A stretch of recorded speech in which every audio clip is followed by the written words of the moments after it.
remember me? I'm your pal. Buddy, can you spare a dime? A lot of people really are trying to figure out why the United States has such a large number of homeless people on the streets.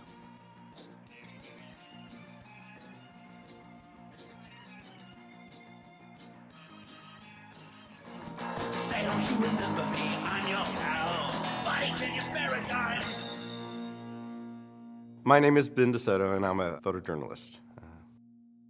Born in Houston and worked at the Houston Chronicle for 25 years. And I'm very pleased with my time there, and love this city, and love this country, and love people in general.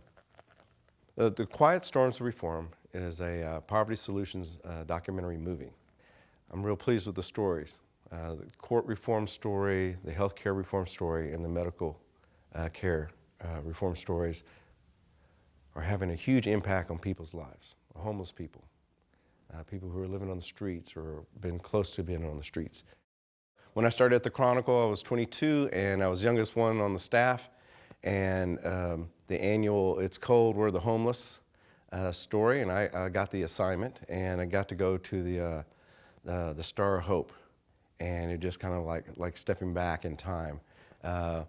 What I saw reminded me of what I had read in school about Jacob Riis and how the other half lives. Too many of our policies are being influenced by trying to sort out deserving and undeserving poor. You know, that type of mindset is, I think, very, it's poisonous. It's like going to someone who's floating in the water in a life vest. They've just abandoned a ship that had sunk, and you come passing by and you go, oh, hey, just go ahead and pull yourself up out of the water.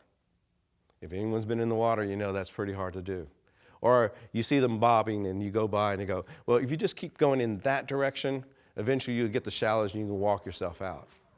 The reality is that when people are in trauma and people are on the streets or are facing the crisis on the streets, they need help. But the problem is that demand outweighs supply. There's not enough opportunities for work that provide housing, and people have medical care and medical needs, they're not getting that.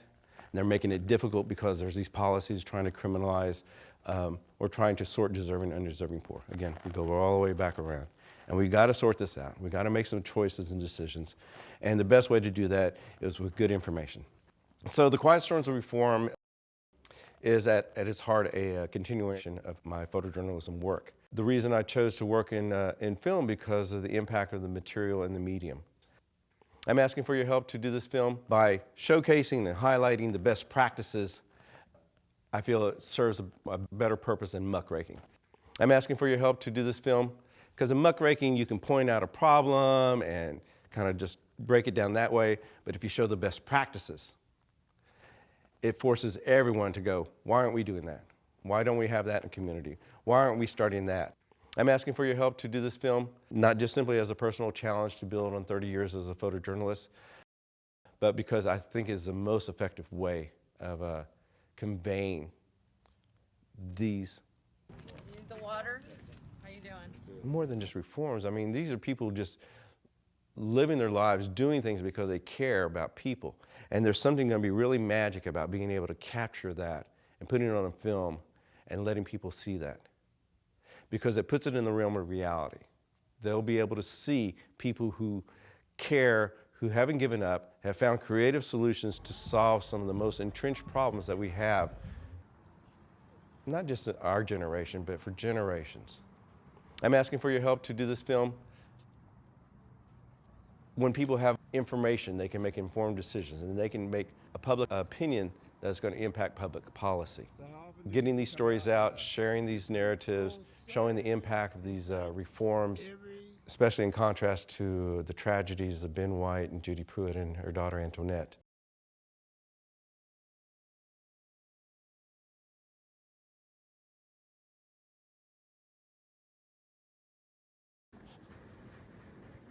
Hoping that today something will happen.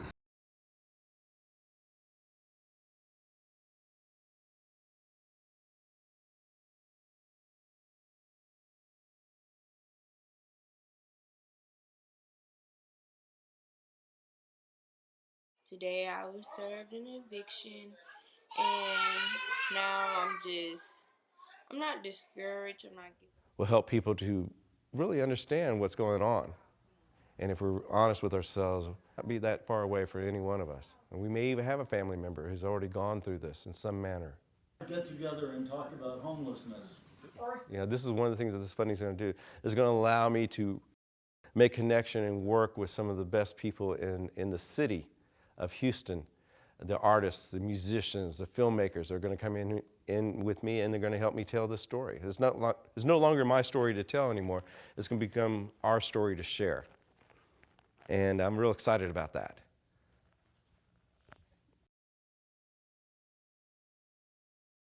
I went to temporary job and